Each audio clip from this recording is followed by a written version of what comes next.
আরে হায়দার, আমরা তো সবাই 1 মাস নামাজ রোজা করলাম, সবাই তো 1 লাখ টাকা করে পাওয়া নেই।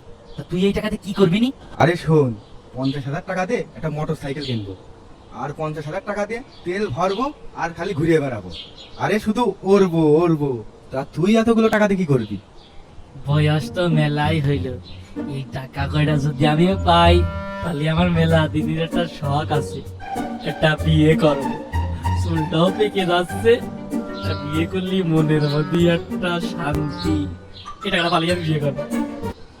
ভাই, এই টাকাটা পালে আপনি কি করবেন? এই অত বকিস না তো, টাকা নিয়ে যা করার করবা না, আগে দ্রুত পা চালা। ইমাম সাহেবের কাছ থেকে টাকা নিতে হবে আগে। ইমাম সাহেব, ইমাম সাহেব, ইমাম সাহেব মসজিদে আছেন? আমরা সবাই আসলাম, ওই আমাকে সে নামাজ কালাম পড়ে যে 1 লাখ টাকা দিতে চাইলেন, সেই টাকাটা নিতি কই আপনি? কি রে, ইমাম সাহেব কই? ভাই, তাহলে আপনারা এখানে দাঁড়ান, আমি ভিতরে যা দেখে আসি ইমাম সাহেব আছে নাকি। ইমাম সাহেব, কই ইমাম সাহেব, ভিতরে আছেন নাকি? হ্যাঁ, এই ও সিলে উঠলো কে? চল তো ভিতরে যা দেখে আসি। চল চল চল চল চল।